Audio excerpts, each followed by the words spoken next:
Welcome back to another episode of Consciously Clueless. I'm your host, Carly, and I'll be your guide on this journey from consciousness to cluelessness and back around again. On today's solo episode, I'm going to be covering a really heavy but important topic. I am going to dive into how to be an ally or supporter for a victim of sexual assault. If that is triggering for you or will be hard to listen to, maybe this isn't the episode for you. But if you can, I really encourage you to listen to know how to support others in your life who might be dealing with this very issue. Here we go. This podcast is sponsored by BetterHelp. Is there something interfering with your happiness or is preventing you from achieving your goals? By now, you all know that therapy is an important part of my own self-care. It has truly been a game changer in every aspect of my life, including achieving goals. BetterHelp is the largest online therapy platform worldwide. They are changing the way people get help with facing life's challenges by providing convenient, discreet, and affordable access to a licensed therapist. BetterHelp makes professional therapy available anytime, anywhere, through a computer, tablet, or smartphone. You can start communicating within 48 hours. It's not a crisis line, it's not self-help. It is professional therapy done securely online. And I have a special offer for Consciously Clueless listeners. Visit betterhelp.com/Carly and join the over 1 million people taking charge of their mental health with the help of an experienced professional. By using this code, you get 10% off your first month. That's betterhelp.com/CARLY. Take care of yourself today. Thanks again to BetterHelp for sponsoring this podcast. So in the last interview episode with Nisha Fair and in the upcoming interview episode with Lisa Erickson, I'm very excited for you all to hear. Both of these women have talked extensively about trauma and processing trauma, moving through trauma, whether that be energetically, whether it be mentally, spiritually, physically. Both of these interviews focused on how to heal. And given that, I wanted to create some space on this podcast for a conversation about how to support people in your life that may disclose this or may be going through this. I myself am a survivor and will be talking about my own experience in another episode. But today I want to focus on how to support people. So before we get into how to be an ally for survivors, I want to talk about the scope of the issue. And I also want to take a second to talk about why I say survivors. Oftentimes, we see the language being victims of sexual assault or rape, but I will be using the term survivors because that is exactly what we are. Many of you might not know that I worked for years as a sexual assault and dating violence advocate, and I learned so much from the people that I worked with. It was truly an honor and a privilege. And a lot of what I learned is how to continue to show up and support people in the different ways that they may need if they are a survivor of sexual assault. I don't want to use too much time to just throw statistics your way, but I do think it is important to remind ourselves of the scope of the problem and how much of a problem it is. So these statistics all came from RAINN.org. I will put them in the show notes for you in case you want to reference them yourself. RAINN stands for Rape, Abuse, and Incest National Network, and they are an amazing resource not only for statistics, but for how to get someone help, how to get yourself help, counseling, training, public policy information, how to help. It's a really amazing resource.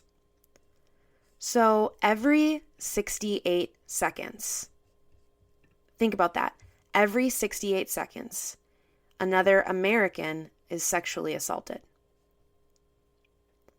1 out of every 6 American women, and oftentimes that statistic is 1 out of 5, has been the victim of an attempted or completed rape in her lifetime. 1 out of every 6 American women. About 3% of American men, or 1 in 33, have experienced an attempted or completed rape in their lifetime. We know that underreporting is so high in these types of crimes that both of those numbers are higher, and especially the statistic around men, we know that that is higher than what is reported because of all the factors that keep men quiet in our society. It has to do with masculinity, looking weak, needing help, all those things leads men to underreport as well. Those statistics are ones that we probably hear the most. They're the ones that we hear a lot, the 1 in 6 or the 1 in 33. If you work in these fields, you've heard that a lot. But what's important is that we have to really dig into the data to see that that's just a kind of blanket statistic. When we go into what populations are disproportionately affected, you start to see that vulnerable populations, and by vulnerable, I mean vulnerable because of our societal injustice and the systems that are put in place to keep people down, there are people that are disproportionately affected, even worse than the statistics I already rattled off. People with disabilities, people a part of the queer community, specifically trans folks, people of color, they are all more likely to become victims of sexual assault or rape. Take a deep breath if you're still listening to the episode, because that's a lot. Those numbers are scary. If you yourself are a survivor, these aren't shocking. If you're not, and if this isn't something that you've thought about or confronted much, these numbers can be really scary. Given the prevalence of this in our society, and it's not just in the United States where I'm located, this is a worldwide problem. But given these numbers, I can guarantee you someone in your life is a survivor. Someone in your life has survived sexual assault or rape. Given that, I think we need more tools on how to be supportive for those people. Especially if it's not our experience, it can be hard to know what to do. So first of all, let's say that someone in your life discloses to you that they are a survivor. What do you do? It can be really overwhelming. You might be shocked. You might be pissed. You might be everything else and more. But what's important in that initial moment is to remain calm. Because if you express all of those emotions to the person sitting in front of you, they might not want to keep going. And it probably already took a lot to share. This should go without saying, but I have to highlight it. Believe the survivor. You need to make it clear that you are validating their experience and that you believe them. Because we live in a culture that casts shadows of disbelief on survivors all the time. Validate what they're saying. I hear you. I'm so sorry that happened to you. Give that person control. What happens when someone is assaulted is that the control is taken away from them. Empower that person to make decisions about what steps to do next. Maybe this person is telling you this and you're the first person they've told. And it is either new or maybe it's 10 years ago. Either way, if you're the first person they're talking to, you might want to ask, do you need any support from me? Or are you getting the support you need? Is this something you have worked on? Or do you need help with figuring out what to do? Don't try and go into problem-solving mode. Similarly to an episode I did on how to support someone with depression, don't go into problem-solving mode. Ask what they need. Continue to give that person the control. Be there for that person to express a lot of different emotions. Especially if that is not something you've ever experienced, it might be confusing to know that this person doesn't seem angry. Maybe they don't seem angry and you think they should be. That's not up to you. You have to allow that person to lead the moment. Try not to make any suggestions or comments about what you would do to the person that hurt them. It might make them feel unsafe, and it might feel like maybe they shouldn't be telling you because you're going to focus on that and you're not going to focus on them. And the survivor needs to feel like they are the ones in charge. Maintain confidentiality. If someone is telling you this, it is a big freaking deal. It takes a lot. So you have to keep that in, and you have to let that person decide who they're going to tell. You can encourage them, of course, to get help. You can have a number, or you can help them look up resources in the area. But remember that that's their decision. If you are like me, you're probably wanting to give that person a hug. But if a survivor tells you that they were assaulted, they might have some issues with physical touch. Ask if it's okay for you to physically comfort them. Can I hold your hand as you talk to me? Do you want a hug? That can reestablish again that sense of control for the survivor, and that is so crucial. Remember that you need to say things that you can guarantee. Don't make promises to someone that you really can't keep. Don't tell someone you'll never be hurt again, or we're going to get that person in jail. You don't know what the outcome will be, so don't say things that you really can't uphold. Also, do not ever try to force someone to report. That is their journey. That is their decision. That is not yours to make, even if you are so pissed, even if you know who did it, who hurt them, and you want to see action. That is not for you to decide as the person that they are disclosing to. I can tell you firsthand as an advocate how hard that was. Working on a college campus, knowing who some of these perpetrators were, and not being able to do anything because it wasn't my place. It was only the place of the survivors that trusted me. Now remember that maybe someone is telling you this and it happened years and years ago. Maybe they're telling you because it feels like it's something they need you to know about them. For many of us, being a survivor comes with a lifelong journey of healing and learning. And sometimes that comes out sideways. Sometimes you're triggered and you didn't even realize it. There have been moments where I've shared with people in my life because I just realized it was time, or it was something I wanted to share to help explain something else that had happened. That's okay. That is absolutely okay. If they are telling you that and they just want to share and say, I don't need anything else, I just needed you to know, that's all right. You might have a million follow-up questions. But if today is not the day they share that, or maybe it's never, we have to accept that as people who are calling ourselves allies.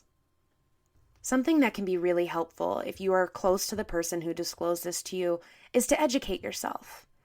Listening to this podcast or looking up resources, figure out how you can be an ally in a way that makes sense to you. This list that I'm sharing with you in this podcast is a really, really good start. But sometimes it's good to dive into resources on our own that may be unique to the situation. Google is your best friend. Start there because there are so many amazing places and resources online, specifically from survivors themselves. Listen to stories from survivors themselves on what other survivors need. Remember to honor that person's recovery because, like I said in the beginning, healing is a lifelong journey. Whatever you've been through, healing is a lifelong journey. And sometimes you may be dealing with it really well and you don't really think about it every day. And other times it's on your mind constantly and you just can't get rid of it. That is a part of it. And to support someone like that is just to validate that that's normal and to validate that that's okay and to not make that person feel bad for not having fully, quote unquote, recovered in a certain amount of time. Now, if you offer all this support and someone says, okay, thanks, that's it, I don't really want to talk anymore. That's okay. They set that boundary. What you can do is continue to extend invitations to someone. You don't have to do it daily or every minute, but if it feels relevant, just reminding that person, just so you know, if you ever need to talk to me again about some of the things you've shared, I'm still here and I'm still willing to listen. I have worked with many survivors who have said they remember the people that continued to reach out, that continued to say, hey, just so you know I'm here. Not pushing, not forcing any sort of communication about it, but just the reminders of, hey, I'm still here. It's okay if you're not talking about it today, but if you need to, I'm here. Now, I went through this list pretty quickly to give you a surface level idea of how to be there for someone. But if you need more support or resources on how to support someone, please never hesitate to reach out to me. This is really important to me, and it has been for a really long time. And I always want to make sure people have the information they need, whether it's to be an ally or it's to heal themselves. And don't forget that if you're being the support person for someone who's telling you about this experience, you have to take care of yourself too. Secondary trauma is what we experience sometimes when someone shares a traumatic event with us. We can have emotions and triggers and feelings just by hearing that as well. So take care of yourself in whatever self-care ways you have, because it'll be really important to show up for yourself in these times so you can best show up for the person that is trusting you. If you or someone you know is a survivor of sexual assault or rape and you need support, you can get 24/7 help at 800-656-HOPE. That's 800-656-4673. Or if you're not ready to talk to somebody on the phone, you can go to RAINN.org, that's RAINN.org, to live chat with someone who can talk you through whatever you're going through. Take care of yourselves, and I look forward to hearing from you about this episode. Thanks for listening to another episode of Consciously Clueless. If you enjoyed this episode, hit subscribe wherever you're listening. If that's somewhere like Apple Podcasts, leave a review and you could be read on air as the review of the week. Looking for more podcast content, yoga videos, meditations, and all-around amazing community? Head over to patreon.com/consciouslycarly and check out what's going on. And finally, if you are ready to make changes in your life but don't really know where to begin, let's work together. Head over to consciouslycarly.com and we can start the process and get you happy. Until next time.